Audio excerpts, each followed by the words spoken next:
하나님께서 오늘 우리에게 주신 말씀은 요한계시록 11장 14절에서부터 19절 말씀입니다. 요한계시록 11장 14절에서부터 19절 말씀 우리 합독하겠습니다. 시작.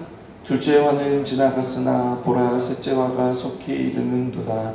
일곱째 천사가 나팔을 불매 하늘에 큰 음성이 나서 이르되 세상 나라가 우리 주와 그의 그리스도의 나라가 되어 그가 세세토록 왕노릇 하시리로다 하니, 하나님 앞에서 자기 보좌에 앉아있던 24장로가 엎드려 얼굴을 땅에 대고 하나님께 경배하여 이르되 감사옵나니 옛적에도 계셨고 지금도 계신 주 하나님 곧 전능하신 이여 친히 큰 권능을 잡으시고 왕노릇 하시도다.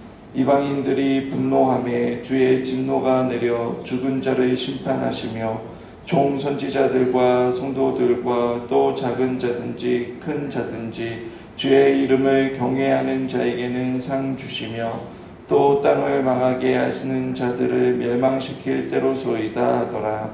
이에 하늘에 있는 하나님의 성전이 열리니 성전 안에 하나님의 언약궤가 보이며 또 번개와 음성들과 우레와 지진과 큰 우박이 있더라. 아멘. 오늘 본문은 일곱 번째 나팔에 대해 기록하고 있습니다.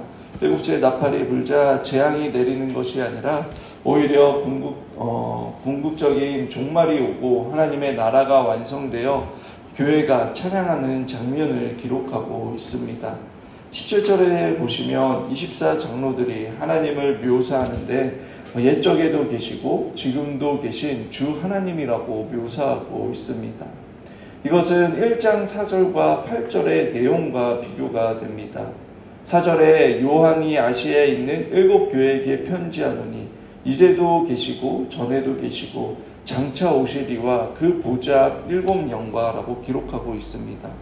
또 8절에도 주 하나님이 가라사대 나는 알파와 오메가라, 이제도 있었고 전에도 있었고 장차 올 자요. 여러분, 17절과 1장 4절과 8절의 표현의 차이가 무엇입니까? 장차 오시리가 빠져 있다라는 것입니다. 헬라어로 호 엘코메오노스라는 단어로 역동적으로 미래에서 현재로 오고 계시는 그 하나님에 대한 묘사를 하고 있는데 그런데 오늘 본문에서는 그 표현이 빠져 있는 것입니다. 그것은 일곱 번째 나팔이 최후의 종말을 알리는 것이라는 것을 보여주고 있습니다. 일곱째 재앙들은 전부 교회의 시대에 걸쳐 쏟아지는 하나님의 저주와 심판과 완성까지의 모습을 전부 보여주는 것입니다. 그것이 일곱 인과 일곱 나팔, 일곱 대재앙의 3번에 걸쳐 말씀하고 있습니다. 그리고 이렇게 반복적으로 나타나는 것은 분명한 하나님의 목적이 있다라는 것입니다. 무신론자들은 이 땅에서 일어나는 일들과 재앙들이 우연의 연속으로 일어나는 일이라고 말하지만 성경은 하나님의 분명한 목적 가운데 정확하게 이루어져 가고 있다는 것을 가르쳐 줍니다. 종말에 나타나는 징조와 재앙들 역시 하나님의 목적을 위해 일어나는 것임을 말씀하고 있는 것입니다. 그 하나님의 분명한 목적은 15절에 이렇게 말씀합니다. 일곱째 천사가 나팔을 불매 하늘에 큰 음성이 들이나서 이르되 세상 나라가 우리 주와 그의 그리스도의 나라가 되어 그가 세세토록 왕노릇 하시리로다 하니, 즉 하나님의 목적은 마지막 종말의 때가 되면 이 세상 나라들은 무너지고 예수 그리스도께서 다스리시고 통치하시는 그 하나님의 나라가 될 것이다 라고 지금 찬양하고 있는 것입니다. 여러분들도 잘 알다시피 마태복음 4장에 보시면 예수님께서 시험 받으시는 장면이 나옵니다.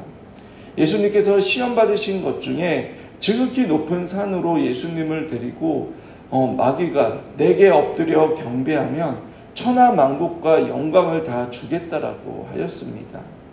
여기에서의 천하만국이 오늘 본문에서의 세상 나라와 동일한 헬라어 단어를 사용하고 있습니다. 하나님께 내침을 받은 타락한 천사는 바로 이 세상을 왕노릇하며 살아갑니다. 그러나 사탄이 예수님을 시험할 때에 예수님께서 엎드려 경배하면 천하 만물을 주겠다라고 한 것입니다. 그러나 오늘 본문에서는 그 나라가 누구의 것이라고 말씀하고 있습니까? 우리 하나님과 예수 그리스도의 것이 되었다라고 말합니다.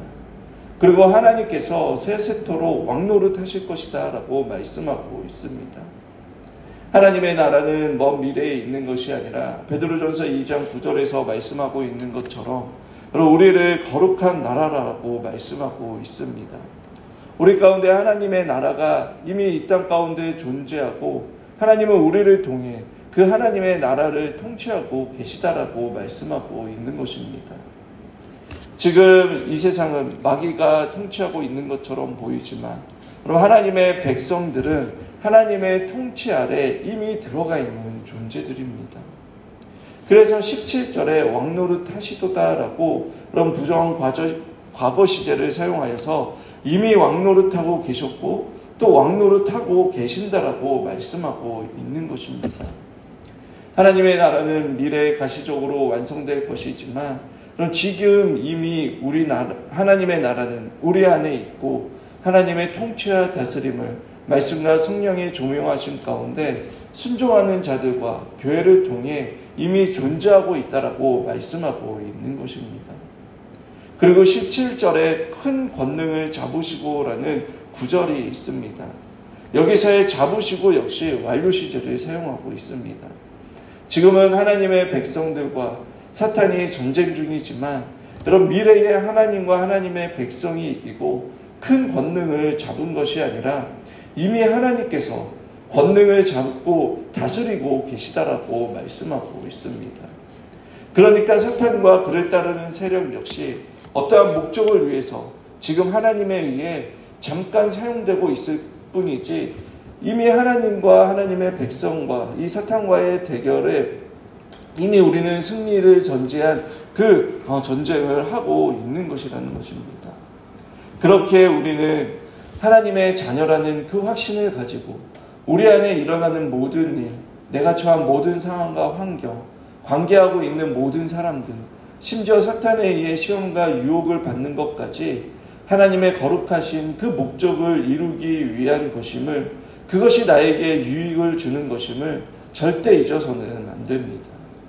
사탄의 시험과 인류의 죄 때문에 받게 되는 재앙과 나와 직접적인 상관이 없는 이유 때문에 받게 되는 애매한 고난도 모두 하나님의 거룩한 목적을 이루기 위해 의도적으로 존재된 것들인 것입니다. 그래서 18절에 이렇게 말씀합니다. 이방인들이 분노하며 주의 진노가 내려 죽은 자를 심판하시며 종 선지자들과 성도들과 또 작은 자든지 큰 자든지 주의 이름을 경외하는 자에게 상 주시며 또 땅을 망하게 하는 자들을 멸망시킬 때로소이다 하더라. 여러분, 하나님을 대적하고 하나님의 백성을 핍박하는 세상은 그의 진노로 다 멸하시고 반대로 끝까지 믿음을 지키며 선한 싸움을 싸우고 또 믿음의 경주를 완주한 자에게는 하나님께서 상을 주신다라고 말씀하고 있습니다. 누구에게 이 말씀이 위로가 되겠습니까? 믿음을 지키기 위해 선한 싸움을 싸우는 자들입니다. 죄와 싸우되 피 흘리기까지 싸우는 자들, 연약한 그 믿음을 가지고 영적으로 갈등하며 씨름하는 자들이 위로를 받는 말씀인 것입니다. 요한계시록 2장 26절 27절에 이기는 자와 끝까지 내 일을 지키는 그에게 만국을 다스리는 권세를 주리니 그가 철장을 가지고 저희를 다스려 질그릇 깨트리는 것 같이 하리라. 나도 내 아버지께 받은 것이 그러하니라 라고 말씀하고 있습니다. 예수 그리스도의 십자가로 말미암아 세상의 권세가 질그릇이 깨지듯 깨졌습니다. 그리고 지금도 가시적으로 깨지고 있습니다. 세상이 스스로 생각하기를 자신들이 점점 진화하고 발전하고 있다라고 생각하지만 오히려 인간성과 그 공동체성이 점점 파고되고 있는 것을 보게 됩니다. 과학과 기술의 발전이 오히려 인간 스스로를 고립시키고 도구화시키고 있는 것을 보게 됩니다. 그것이 질그릇이 깨지듯 깨지는 세상의 민낯인 것입니다. 저와 여러분은 이러한 세상 속에서 그리스도 안에서 철장을 들고 세상을 질그릇 깨뜨리는 존재로 부름받았다는 것을 기억하길 원합니다. 우리에게 천하만국을 다스리는 권세를 주셨습니다. 그렇다면 그 권세는 어떻게 우리의 삶 속에서 발휘할 수 있습니까? 하나님께서 우리에게 주시는 권세는 여러분 눈에 보이는 흔히 세상이 말하는 돈과 권력과 명예와 인기 등이 아닙니다. 그런 것이 있어도 여러분 그것을 바르게 사용하지 못하면 아무런 소용이 없는 것입니다. 주님께서 그리스도에게 주시는 권세는 우리 내면 깊은 곳의 본질로부터 우러나오는 것입니다. 그곳이 어디입니까? 바로 우리와 연합한 예수 그리스도로부터 흘러나오는 것입니다. 그분으로부터 내 안의 욕망이 변화되고 내 인격과 삶을 변화시키고 그 변화가 상대방과 공동체를 변화시키고 조화롭게 화목하게 되는 것이 바로 그리스도께서 주신 권세인 것입니다. 그 권세를 발휘해서 우리의 성품과 인격이 하나님의 자녀의 신분과 자격에 맞게 변화되어 곧 세상을 심판하고 세상을 공격하는 무기가 되는 것입니다. 그것이 바로 그리스도인들이 이 땅에서 싸우는 전투의 모습인 것입니다. 여러분들도 아시다시피 그 전투의 방식은 여러분 세상의 방식과 다릅니다. 무한 경제 속에서 강자만 살아남는 양육강식의 방식이 아니라 은혜의 방식인 것입니다.